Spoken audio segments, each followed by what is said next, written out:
We were all packed into the school bus like sardines, everyone excited about the senior class field trip. Our destination? The old Ridgeway Asylum, a historical tour according to the flyer.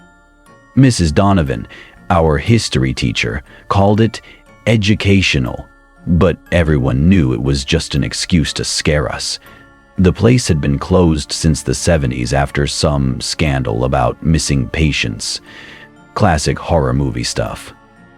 The bus rattled down the gravel path leading to the overgrown entrance. Tall iron gates loomed ahead, locked with a heavy chain. Our tour guide, a skinny guy named Ellis with sunken eyes, unlocked it with a rusty key. "Stick together," he barked. "The place ain't as stable as it looks." Inside, the air was cold. Not it's October cold. I mean, unnatural cold. Breaths came out like fog.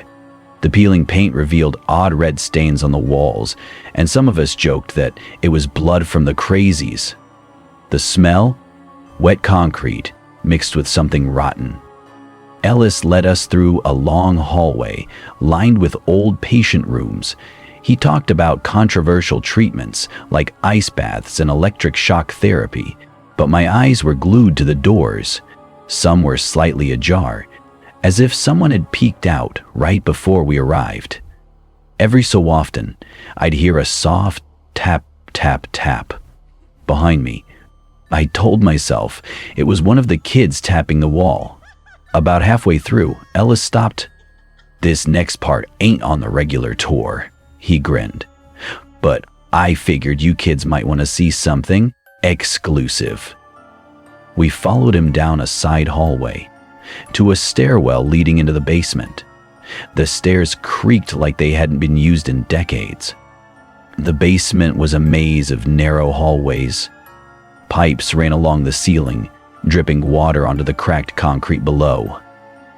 We passed an old recreation room filled with broken chairs and faded murals of stick figure families. That tap, tap, tap was louder now, and it wasn't just me who noticed. Sarah, a girl from my class, grabbed my arm. "Did you hear that?" she whispered. We kept walking until we reached a room labeled experimental procedures. The lights flickered. Ellis told us they used to do lobotomies in this room. He pointed to an old operating table with faded brown stains, cracked leather straps still dangling from the sides. "They say sometimes the patients didn't go quietly," he said, smirking. Then the lights went out, pitch black. Screams, someone grabbed me. Tight. I heard the scuffle of feet and a thud. When the lights came back on, Sarah was on the ground. Her nose was bleeding. "It shoved me," she said, eyes wild, but nobody was near her. After that, everything felt wrong. The air felt thicker. It smelled like copper. We kept walking, but now everyone was quiet. I glanced back to check on Sarah. She was still wiping her nose. But then I noticed we were one person short. Joey, the loudest guy in our class, wasn't there. "Ellis, we're missing someone," I said, my voice echoing too much for comfort. Ellis glanced back, annoyed. He's probably just wandering. It happens every tour. "Joey!" I shouted. No answer. We retraced our steps, calling his name, but all we heard was tap, tap, tap. Every hall we turned into looked the same. I swear, I saw a shadow duck behind a doorway, but it was gone when I ran to check. When we got back to the bus, Joey never showed up. Cops searched the building for hours. No sign of him. His parents think he ran away. I know better. Every now and then, when I'm lying in bed, I still hear that tap, tap, tap.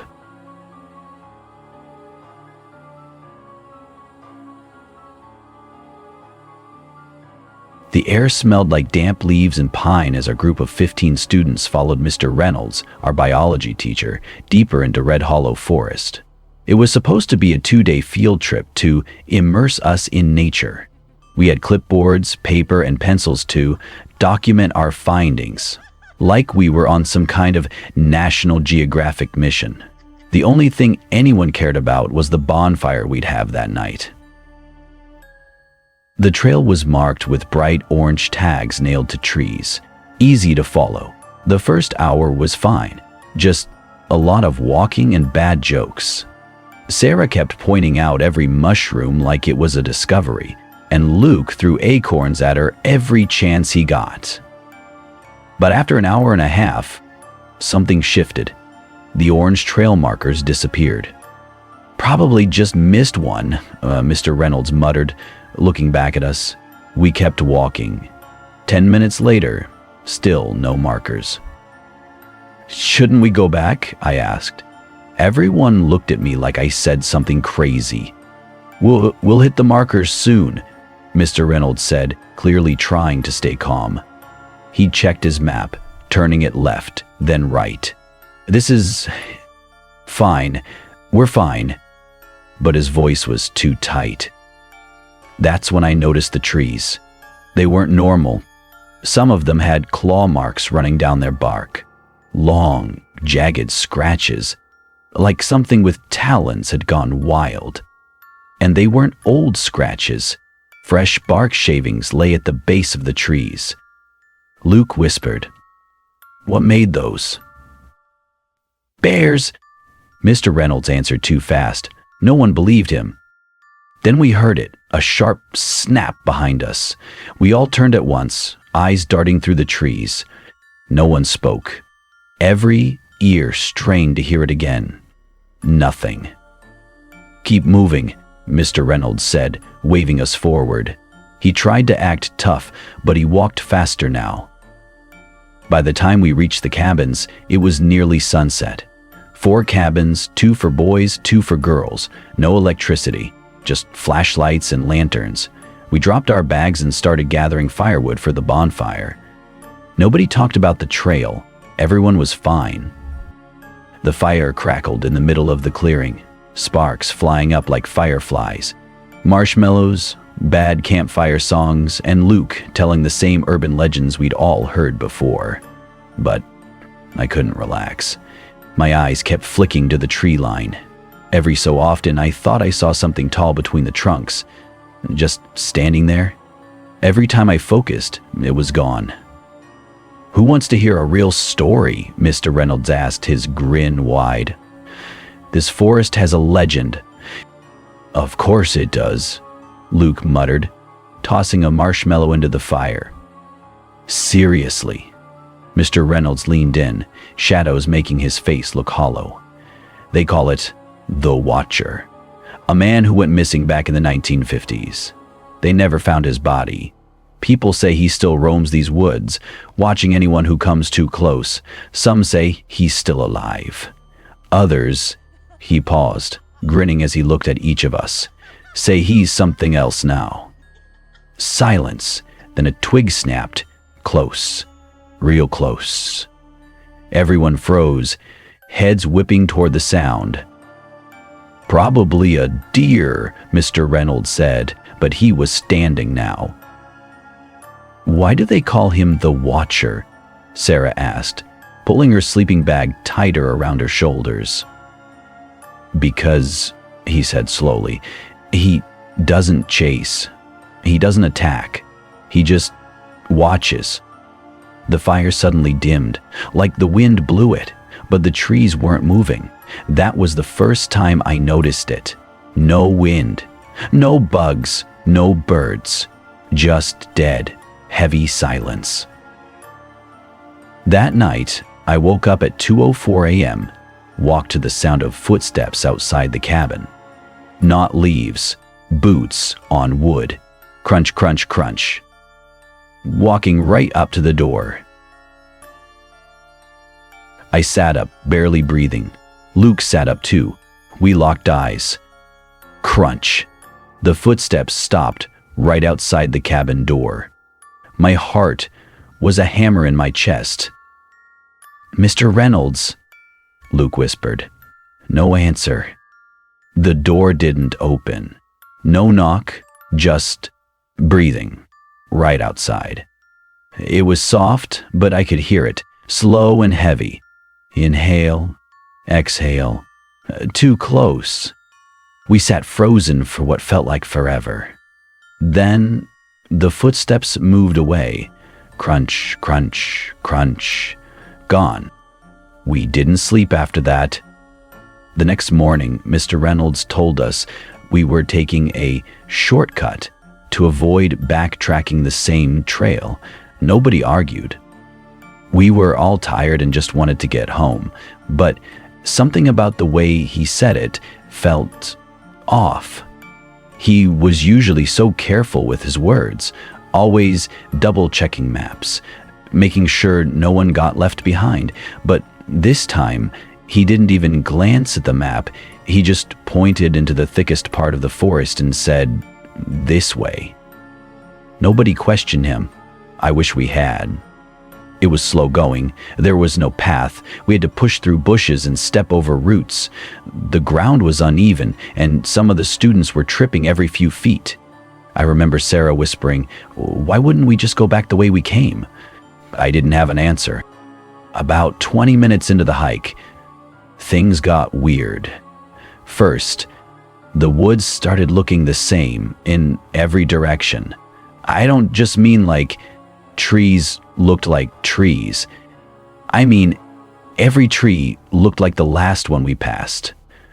I swear I saw the same broken branch 3 different times. "Are we going in circles?" I asked, trying to keep my voice steady. "No," Mr. Reynolds said firmly, but his voice had an edge. Not annoyed, more like defensive. Then Sarah stopped walking. "What's that?" She pointed ahead. It was a small wooden cabin, no lights, no smoke, no path leading to it. It looked ancient, like it had been dropped in the woods 100 years ago and left to rot. The wood was gray and warped, the door hung slightly open, and there was this weird smell in the air. Not dead animal smell, rotting wood mixed with something metallic, like old blood. "That's not on the map," Mr. Reynolds said, staring at it like he'd seen a ghost. "Can we check it out?" Luke asked, already moving toward it. "No," Mr. Reynolds barked, louder than I'd ever heard him. We all froze. It wasn't just a teacher voice. It was like he was afraid. "What's inside?" Sarah asked, but he just shook his head. "Nothing," Mr. Reynolds muttered. "We keep moving." But something about it didn't sit right with me. I glanced back at the cabin as we walked away. For a split second, I thought I saw something move behind the window. Not a face, not a person, just a shadow. I told myself it was nothing. About a mile later, Mr. Reynolds suddenly stopped walking. He looked at the ground, then at the trees around us. Slowly, he pulled out his map, unfolding it like it was his first time seeing it. His face went pale. He turned it left, turned it right, turned it upside down.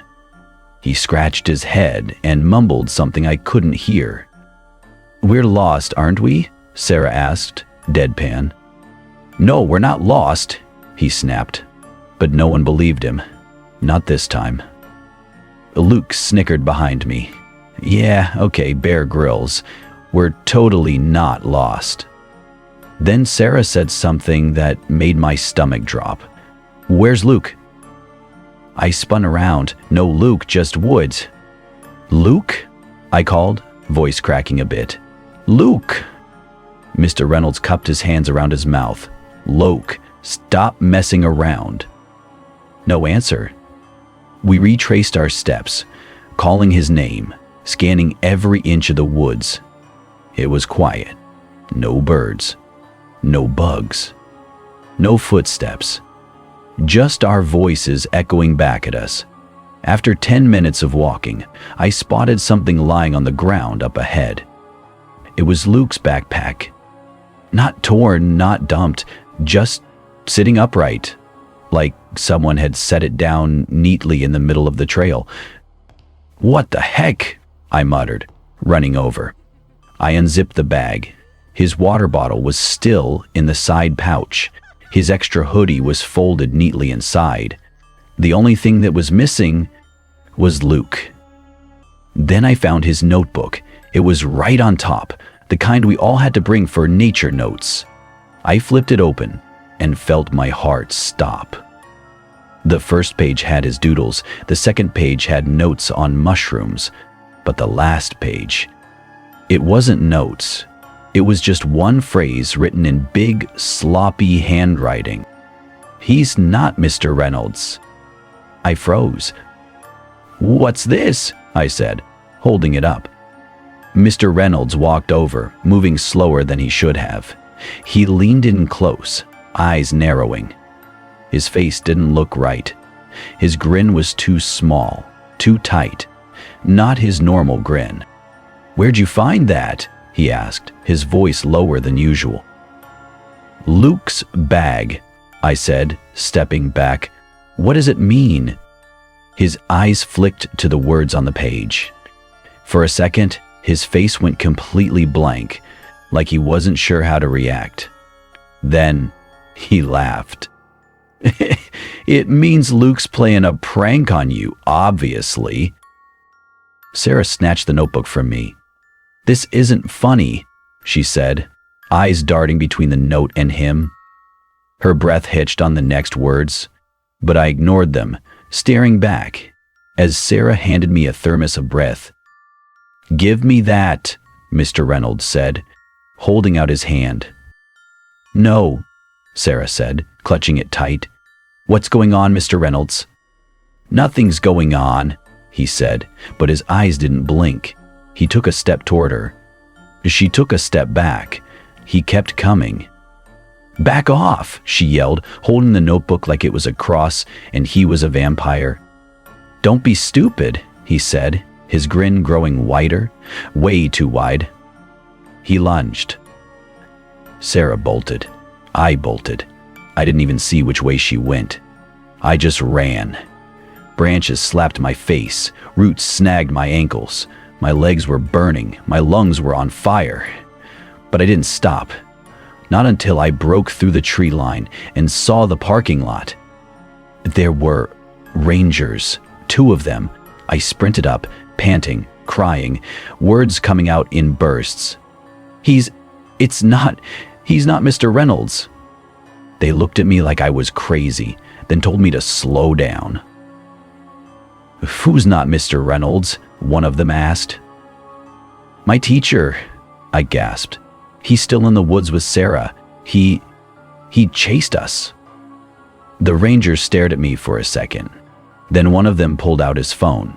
He scrolled for a second, face going pale. He turned the screen toward me. It was an article headline. "Local teacher David Reynolds found dead in his apartment last week. Ruled a suicide." The photo was him, same gray jacket, same beard, same face. I felt my heart fall into my stomach. "No," I said, shaking my head. "No, that's not right. He was with us all weekend. He's still out there." The rangers glanced at each other. One of them called for backup. "Son," one of them said, slowly, like I was 5 years old, "I don't know who you were with, but it wasn't him."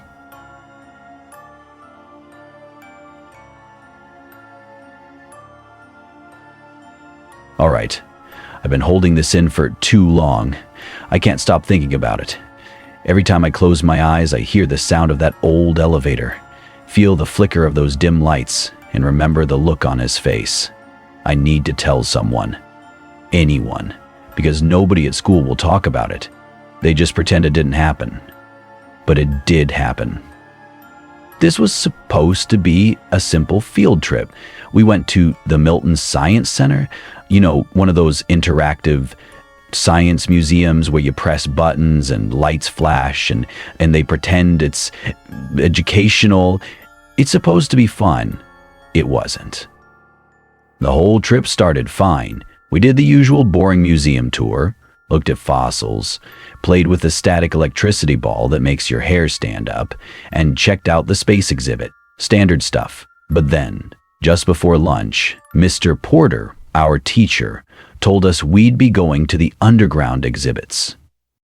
Apparently, the basement of the museum had a whole history of industry section with old mining equipment and antique machines and creepy waxworker figures. Why they thought it was a good idea to put 15-year-olds in a room full of mannequins, I never understand. But to get there, we had to take the elevator. This elevator was old, like made before safety regulations old. Big metal doors, flickering yellow light inside, and this low mechanical hum that sounded like it was barely holding itself together. Our whole class couldn't fit, so we had to take 2 trips. Half the group went down first, with Mr. Porter, and then it was my turn with 6 other students. One of them was this kid named Ethan, kinda loud, always cracking jokes, never taking anything seriously. I mention him because, well, you'll see. We crammed into the elevator and Ethan started pressing all the buttons like it was funny. "Ooh, spooky basement," he joked, grinning like an idiot. "Stop being annoying, Ethan," Tara groaned, pushing his arm away. The elevator shuddered and started moving down. It was slow, too slow, the kind of slow that makes you feel every second passing. Then, halfway down, the lights flickered. Everyone went quiet, like dead silent. No jokes, no laughing. It was like the elevator knew we were in it. The lights flickered again. This time, they didn't come back right away. It was pitch black. I could hear someone breathing fast. I think it was Tara. Then a snap sound, like a cable straining. Pop. The lights came back. Nobody moved. Ethan laughed it off, of course. "Ah, wow, super haunted," he muttered. But I could tell he was nervous. He kept glancing up at the ceiling, like he expected something to crawl out of the vent. The elevator jolted again, and the doors finally opened. We all poured out fast, acting like it was no big deal, but I could tell we were all thinking the same thing. Something about that elevator was wrong. The basement was colder than the rest of the museum.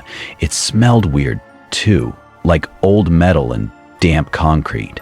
The lights were these dim, buzzing fluorescent bulbs that barely lit the place up. Everything had a yellowish-green tint to it. The exhibit was laid out like an old factory floor with big machines behind glass. Conveyor belts, giant gears, rusted tools, and worst of all, the mannequins. There were at least 10 of them, dressed like factory workers from the 1920s. They weren't behind glass. They were just there, standing in poses like they were mid-conversation. One was holding a hammer. Another was fixing a machine with his back to us. "Okay, no, Tyra says. She grabbed my arm. "Why do they have to be out here like that?" "Because it's spooky," Ethan grinned, of course, walking right up to one of them. "Hey, look at this guy," he said, waving a hand in front of its face. "Bet I could make him blink." "Leave it alone, Ethan," I said, pulling him back. "They probably have cameras." Yeah, he muttered, but he kept staring at it. "Tell me that doesn't look like a real person, though." I looked too. The face was too detailed.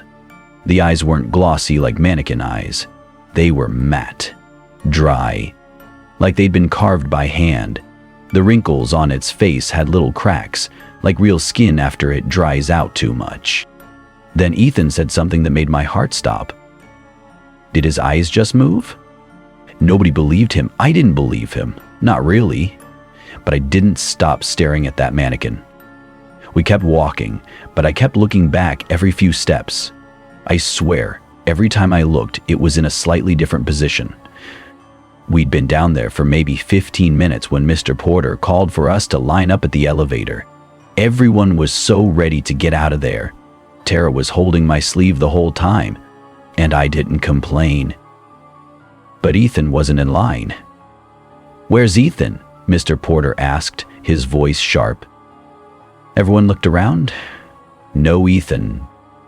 "Not funny, Ethan," Mr. Porter called out, walking back toward the exhibit. "We're not playing games. Get over here." No answer. He walked deeper into the exhibit, calling Ethan's name. We all just stood there, waiting. Nobody said it, but we were all thinking it. "He's gone." "Where'd he go?" Tara whispered to me, her voice shaky. "I don't know," I whispered back. I was looking around when I noticed something strange. The mannequin Ethan had been messing with, the one with the hammer, was in a new position. It had been looking down at its hands before, but now it was looking right at us. I'm not making this up. Its head was tilted, like it was curious. I pointed at it. "It moved," I said, barely able to get the words out. "What?" Tara blinked at me. "The mannequin. It moved." "Stop it," she said, her voice high and panicky. "Just stop." Then we heard it. The pop from the elevator. We all whipped around as the lights flickered again, same as before. For half a second, the whole basement went dark. When the lights came back, I swear on everything, I swear, there was someone new standing next to the mannequins. Same work clothes, same blank stare, same matte eyes. But it wasn't one of the original mannequins. Mr. Porter came back looking pale. "He's not here," he said. "He's not here, and he's not answering." We went back up the elevator in silence. Nobody spoke the whole ride. I stared at the flickering light, half expecting Ethan to be waiting for us when we got off. But he wasn't. They called his parents, the police came, everyone acted like it was some tragic missing child situation. They made it seem like he'd wandered off, but I know that's not what happened. He didn't wander off. He's down there. I'm telling you, that new mannequin wasn't there when we first got off the elevator, and it looked just like Ethan. Same height, same build, same curly hair. I haven't slept right since. Nobody at school talks about it. Tara won't even sit near me in class. Mr. Porter hasn't been back since the trip. We got a substitute for the rest of the year. I know what I saw, and I know where Ethan is. He's still down there, but he's not Ethan anymore. If you've ever been to the Milton Science Center and you've seen that mannequin with the hammer, don't look at it for too long. If you see one that looks like a kid with curly hair, just leave, walk away. You might think you're imagining it, but you're not.